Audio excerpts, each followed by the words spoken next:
Hey everyone, Draco Prime 220 here, and will be my spoiler review for Spider-Man Brand New Day. And I'll give you like 5 seconds. If you don't want to be spoiled, get off and go watch the movie and then come on back. 5, 4, 3, 2, 1. If anyone's still here, doesn't mind being spoiled, cool. If you did not stick around and you want to watch the movie before seeing this, that is fine too. Now, I'm going to be honest. What is a brand new day? What is the definition of it? A brand new day, in my opinion, is there are positives, but that does not mean negatives will come along with those positives. That's how I see it. And this movie with Peter Parker had a lot of positives, negatives, and repercussions. And I will get to that in a minute. I have to say that this is now one of my favorite in my top 5 Spider-Man films. Number 2 is still number 1. I'd have to say Brand New Day is number 2, and No Way Home is number 3. Amazing Spider-Man is number 4, and Into the Spider-Verse is number 5. I may at some point do a top 10 favorite Spider-Man films to give everyone an idea of where the Spider-Man movies stand in my eyes. Just keep an eye out for that. I'm not going to do it right away, and if you look, Spyro is right behind me, and he jumped to the couch. Yeah, my boys missed me when I got back home. They were meowing up a storm. But I made sure they had food and water before I left. That's the main thing. At least they were fed and had water. But, yeah. Spider-Man Brand New Day is 9 out of 10 for me. I know some people are going to have issues with certain things. One big thing in particular. But I like it that the trailers and the, even the posters kind of threw us off. This mysterious hooded figure, there was a lot of leaks. I did not know at first. Because I really don't trust anything anymore. I know a lot of it comes from actual people, but with AI and the way it is, I'm this could be something true or not. I take everything now these days with a grain of salt. But, I will say this, the opening, is really cool. It's the comic book covers or pages taken out of the comics right onto the screen. We see, oh my god, who's that big guy that rams his head into the wall? Is it Ramrod or something? I can't remember. Ramrod? I never knew that villain, I'll be honest. I did not ever know who he was until I saw this movie. I know we see Tarantula, Boomerang, Tombstone. I love Tombstone's little segment in the montage. Scorpion, and I gotta say, music does not like Scorpion, if you know what I mean. If you get that, you know. As we know from the trailers, Spider-Man is kind of going through a mutation, and he gets organic webbing, and I'll be honest, I originally thought Spider-Man was going to become Man-Spider. I would not have minded that. I actually, think that would have worked, but I like the movie the way it was. But I'll go into that in a little while, saying, how Man-Spider could have worked, and how it kind of would have made more sense in the ending. You'll get what I mean. I'll say every character got their moments.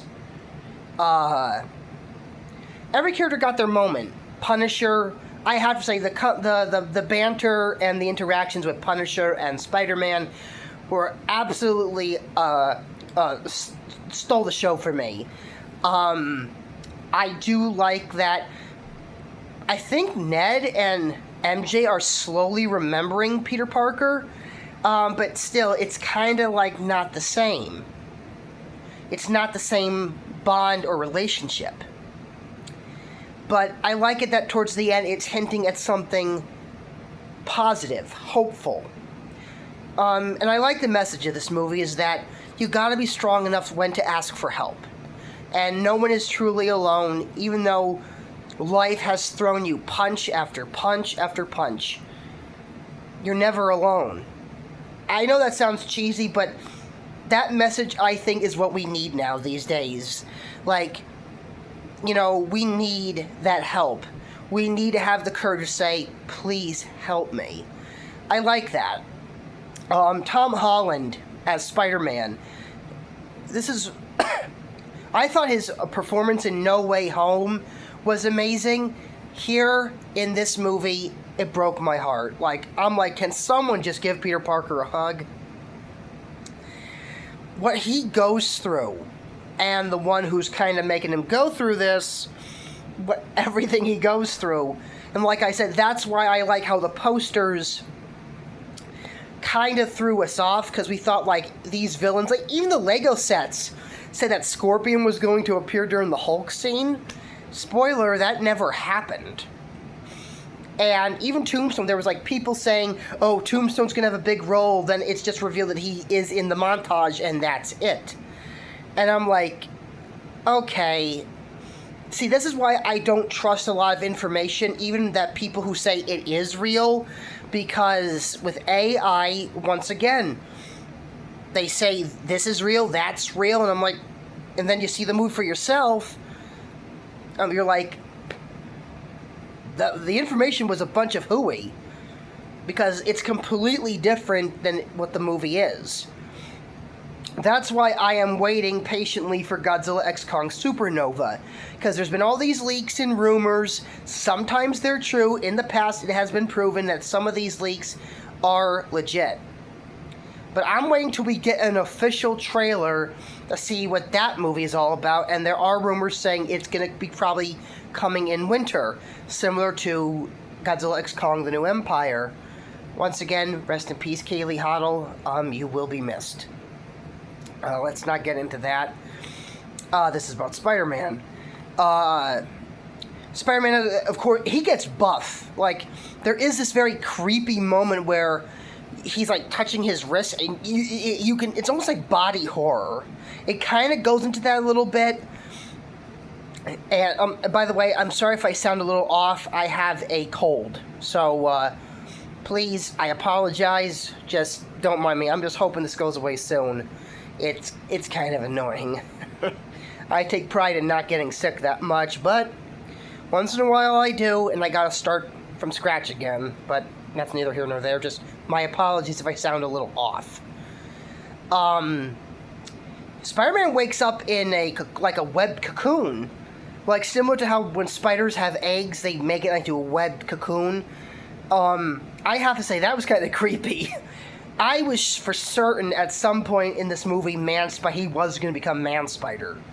He doesn't, by the way, he does not, but I do think Man-Spider could have worked if they did it a certain way, similar to how they did with a certain character that I will get to in a moment. Like I said, a lot of the villains that you see, you know, are in the montage. There was no 8-ball, though. There was no 8-ball. That they said that the guy that has like an 8-ball for a head, he does not show up.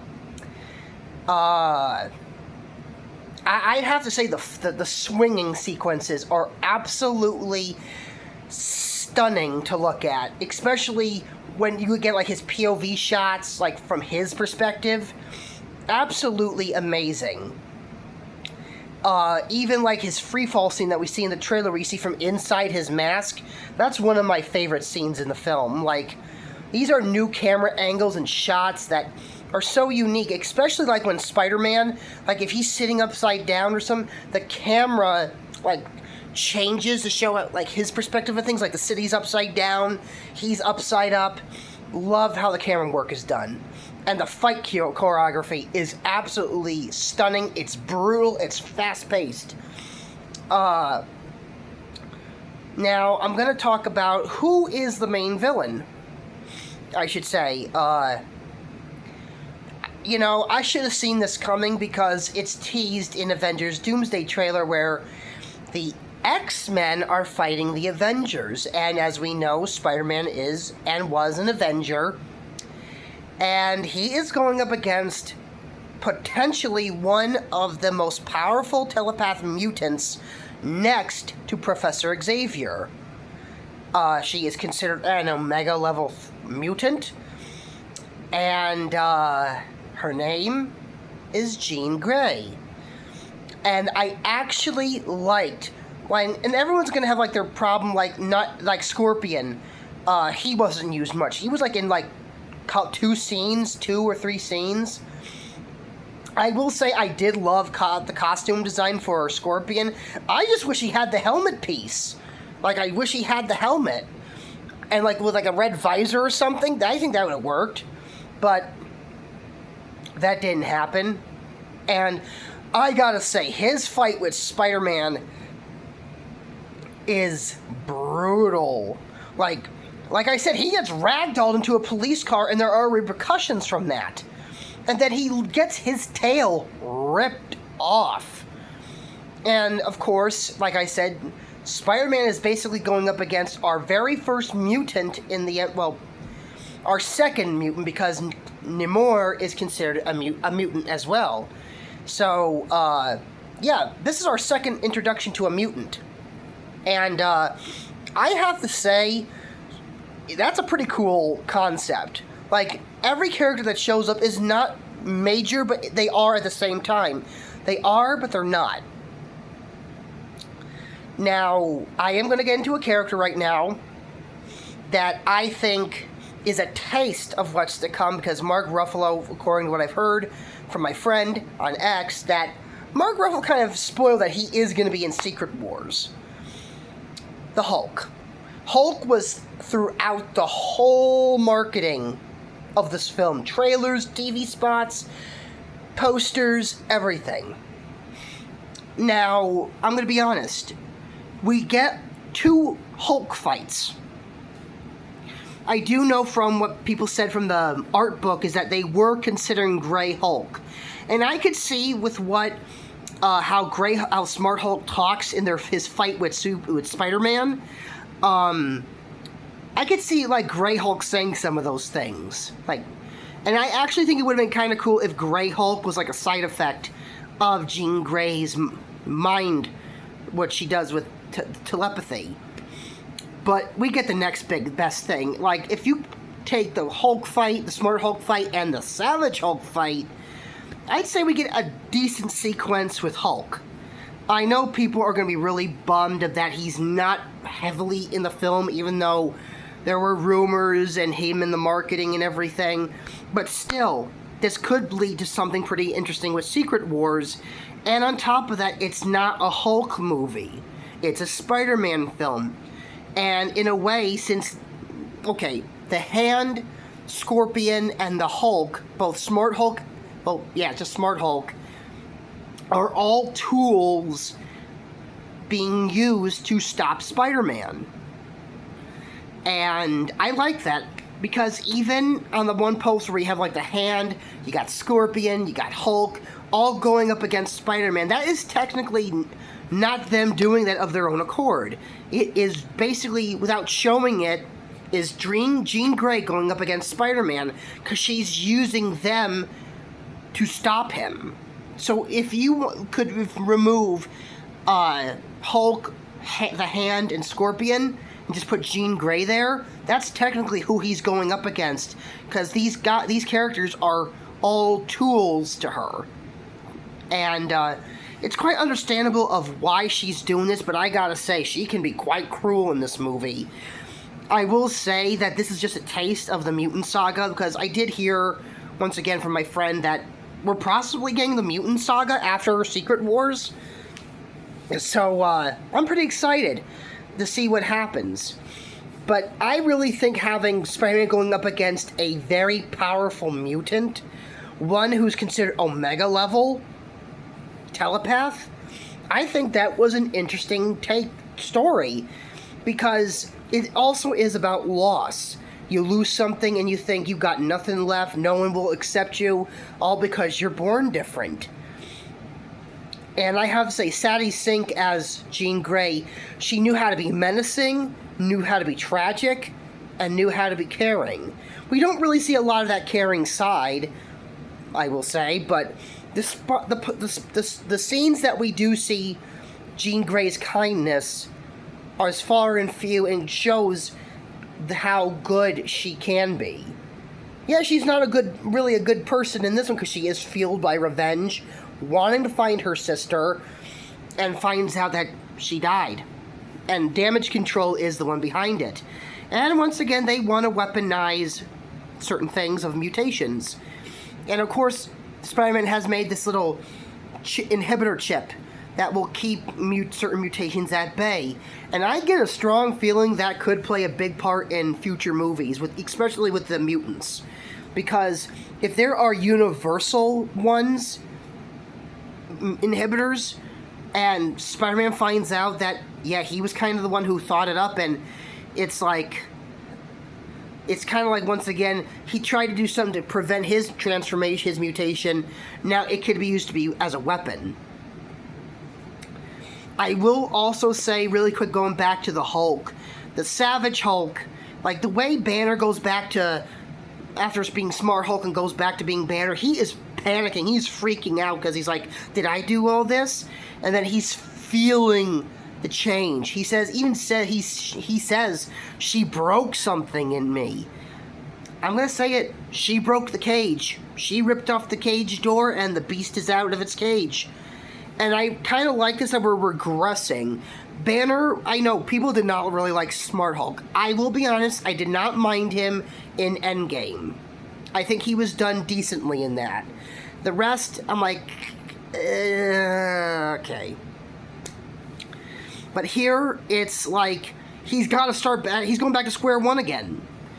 And I think we won't be seeing Smart Hulk again for a while. If we do, it may be by some chance that Banner may find a way to do that again, to go into the Gamma Lab and try and merge him, but I don't think he's going to even want to do that. Because I will be honest with you, the fight between Spider-Man and Savage Hulk is pretty intense. It's not even on the ground.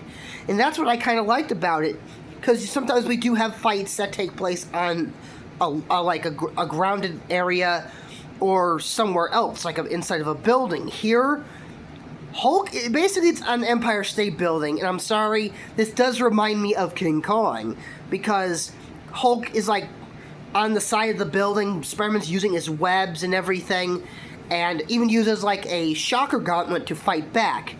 And what I did like about the fight is that Hulk did not lose. Because I'm going to be honest, Spider-Man can give a punch and take a punch, but I'm sorry, he cannot defeat Hulk. Has he fought him in the comics and everything? Yes. But I really don't think, now if Spider-Man could let loose, was no longer joking or anything, I do think he can make Hulk go hey, you can hit me. You hit hard for a little guy. But I don't think he could beat him, even if he, didn't rely on it, if that mutation. I was actually thinking at some point the mutation was going to kick in, and then he was going to, be more aggressive to Hulk. But I still don't think he could beat Hulk in a fight. And this Hulk is bigger. He's huge. I do like when he says, no Banner, no girl, only Hulk. I love that. That really gives it a horror vibe. The way the camera is looking in at Hulk, and even Hulk tries to use the same move, his signature move he used on Loki and Thor. And I like how Spider-Man broke the trend, because as Hulk tries to do it, Spider-Man is so squirrely and slippery and swift and agile that he ends up on Hulk's back, and Hulk's looking around where is he? Where'd he go? And how the fight ends is actually kind of sad. It's not because I didn't like the fight, it's because of its implications. Now, this is going to be a touchy subject, and I do apologize, but when Hulk literally has Spider-Man in his hand, and at this moment, Hulk can just crush his neck break him like a twig. But but Peter says, "I'm your friend." And I think, and a lot of people say it's Banner who recognized Peter, or it's Hulk. But there was rumors saying that there is one Avenger that still remembers that Peter Parker was Spider-Man. I really felt bad for Hulk because this was very reminiscent of a deleted scene from 2008's Hulk, because the implication that I got from it is that Hulk literally let himself loose. Like, the debris under his feet gives out. And I have to say, this Hulk is terrifying. Like, he's got all this debris in the webbing holding him back, and I'm like, this has got to be his most strongest moment, because he's got all this debris and webbing clinged onto him, holding him back, and he's still able to kick Spider-Man's ass. And, he looks at Peter, then lets go. And this did also remind me of King Kong 05, when Kong dies, falling off, and you see like this shot of him falling. But here, you see it from a side profile, not like front profile of the building. And he willingly lets go, and I'm thinking, he just did not attempt to do what I think he was trying to do. It starts with an S. I don't want to say anything to get this video in trouble. It starts with an S, and I think if you should know what that means. Because there was a scene in 2008's Hulk that was deleted. That was the original opening, where Banner, and even it's referenced in the first Avengers movie, where Banner says, he wanted to put a bullet in his mouth and the other guy spit it out. And the fact is that, if you look closely enough, Hulk is changing back into Banner. And he's got all this rubble still attached to him. And I'm thinking, how the hell is he surviving this fall? Now, if it was Hulk, I can understand. The fact that Hulk willingly let go, and as he was falling, transforming back into Banner, I'm thinking, I think I knew what he was hoping would happen. And that's pretty dark. And then the fact is, and once again, I'm like, he's turning into a human as he's falling. And keep in mind, he's got all this debris and web on him. How did he survive the fall on top of being in the rubble? And I'm personally thinking it's the gamma radiation that's keeping him alive. Because let's face it, if Banner was just an ordinary human in that situation, he'd be street pizza. Let's be honest, he would be a human pancake. But what really hurts is that Banner keeps asking, is anyone hurt? Just me? Is it just me? Am I the only one hurt? And no one acknowledges him. And after that, we never see Hulk or Banner again. That's actually heartbreaking. I know the Hulk has caused a lot of damage. But the fact is that he's genuinely like, what? Is everyone okay? Is anyone hurt? And no one's acknowledging him. It's really heartbreaking, because now Banner has to start at square one. Now that the Hulk is out. And like he even says, she broke something in me. That kind of makes me think Savage Hulk is back, and he may not be really truly friendly anymore. He's going to have to start from scratch if he wants to learn how to talk again. But, the whole segment with the Hulk was absolutely, it was epic. Like, it was really epic, and even the t-shirt with the Hulk on the building and Spider-Man fighting him, it was really true to the poster that was revealed a couple months back. And also Punisher gets in on the action fighting Smart Hulk. They do apprehend Jean Grey with the help of Spider-Man. This does lead to some very emotional moments with MJ saying, she finds the letter that Peter Parker made, and it's really heartbreaking because she says, "I don't love you." And I really felt Peter Parker break his heart. I said to my cousins, his heart broke. His heart broke right there, just like that. It's an absolutely devastating scene. And Tom Holland, he's not only ripped, but he gives such an emotional performance. And he's a lot more mature as Spider-Man. Also, we do find out a lot about his mutation. Like, it's since he's been isolating himself, more of the spider is coming out. And I really just enjoyed the movie. I loved the final battle, and I like it that it wasn't like a grand battle. Like, it was small, but it was satisfying. And we see a good taste of Jean Grey's powers. When she finds out that her sister died, and she finds the hairband, she lets out a telepathic shockwave, freezing a lot of people, and it's slowly expanding. But I'm actually wondering, did Jean Grey's telepathic shockwave affect MJ and Ned? Because the movie ends in a very positive manner. Like, a lot of the scenes are right out of the comics, which is beautiful homage to the comics, especially with the Punisher. Spider-Man does fight the Hand, being controlled by Jean Grey, which that's one of the best fights in the film. I have to say, all the fights, all the action set pieces are really cool. And I gotta say, Spider-Man is strong enough to rip a gun off a tank and toss like a rotor from a ship. This Spider-Man, Tom Holland, is jacked, courtesy of his mutation. Now, we do get a cameo from Aunt May. She is missed. But I do like how when Spider-Man confronts Jean Grey, and Jean Grey says, "I got more powerful. I can get into your mind now." And Spider-Man gets gutsy and says, "Go ahead." And she does. And I really like how Aunt May is talking, one to Peter, but also to Jean Grey. And I really think if Aunt May was still alive, I could see her taking Jean in. I could see it, because that's the kind of person she was. But, this scene really got to me, because we see Punisher making his way, and he gets a sniper out. And even in his subconscious, Spider-Man senses something's bad about to happen. Punisher inadvertently shoots Spider-Man. Because Spider-Man knows that a gunshot went off, and he takes the shot for Jean.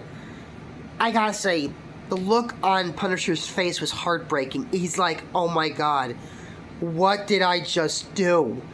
And the way he carries Spider-Man in to the hospital was right out of the comics. And I like the fact that you don't hear them talking, you just see the mouths moving, and you see him so like, "Oh my God, what did I do?" Like, but the beautiful thing about it is that we see the good side of Jean Grey. And I will admit, she did a lot of twisted crap in this movie. Trying to kill MJ, gets some old guy rammed by a car. Like, holy crap. Even, like, uses the Punisher briefly to threaten to shoot damage control. I don't think Punisher would have minded, I'll be honest. I don't think he would like being controlled, you know? And, when Spider-Man gets shot, he is bleeding bad. And she's actually using her telepathy to breathe for him until he is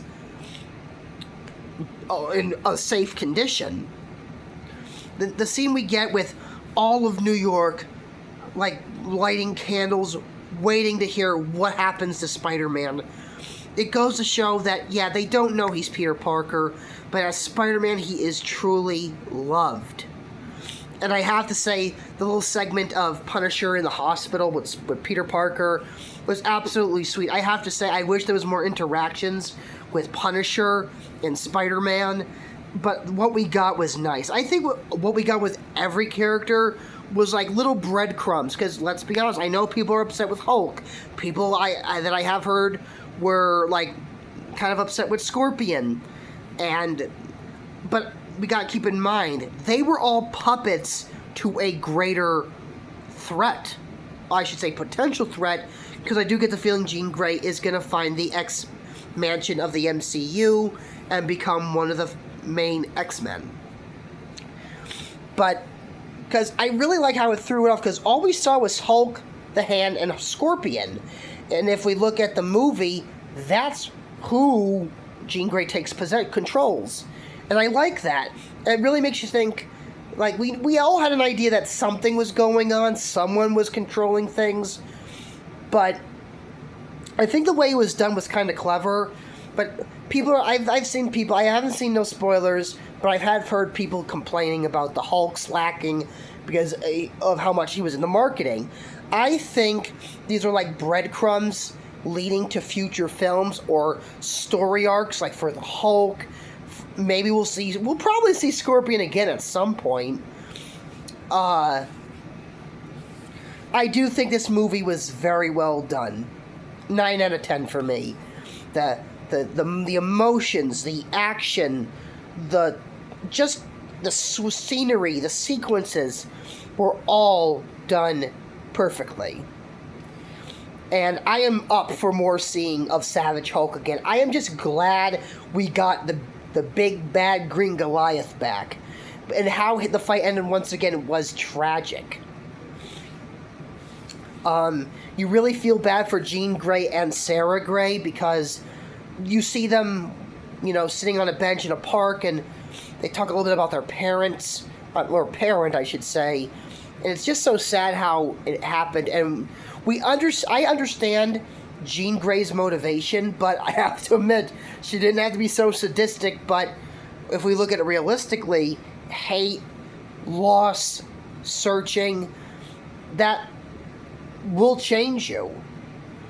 And the movie I like is about, it's not bad to change, but it's not bad to ask for help. And it's not bad to have those who care for you around you. I will admit the after credits scene was like a little meh. I like its implications, but I think the end credits was a little weak. I mean, the after credits scene was a little weak. If I had any one con, I kind of wish one or two of the villains that showed up in the montage had a bigger part in the movie. Because actually the only one that got any speaking lines was Tombstone. And I kind of wish he kind of played a small part, because a lot of people were saying he was going to play a big part in the film, and he doesn't. He doesn't. And I'm thinking, this is why I'm not blaming people, but where these people get their information, I really don't trust them, because I don't trust the information. It's not that I don't trust the people. Because they say one thing, you go into the movie and it's completely different. And then there were like these supposedly images of Man-Spider, and that never happened. Now, I really think Man-Spider could have worked, and still, I really think it could have, I really don't know. I may do a separate video, because it is getting late. I may do a separate video on how Man-Spider could have worked in Brand New Day. Because the whole thing of, how are you holding back that monster, being muzzled and everything, losing control, that could have played a very much larger part in the story. It does take a bit of a back seat, but I have to say the pacing is pretty good. Just my only con is I wish that maybe one or two of the villains from the montage had a more bigger role. I wish. But maybe this leaves the doors open for them to make a comeback and play a more significant role. I would love to see in the next movie Spider-Man go up against Tarantula and Tombstone.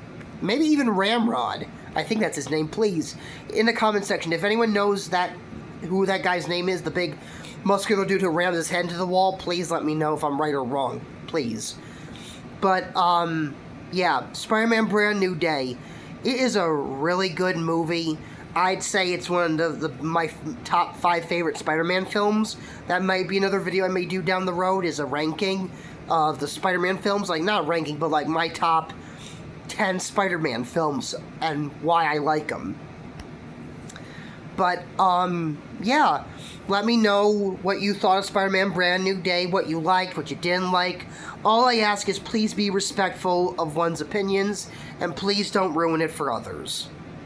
So, yeah. I'm going to wrap this up because I am getting a bit of a headache, and I'm tired, and I'm going to relax for the rest of the day. I'm going to maybe take a couple days off because this cold, and it is being a bit of a nuisance, so I may take a day or two to recuperate, and then I will make another video, maybe another reaction video. You'll find out as soon as I start feeling a little bit better. So, once again, I hope you enjoyed this review, this spoiler review. If you enjoy my content and want to see more, please like and subscribe. I am currently now at 110 subscribers.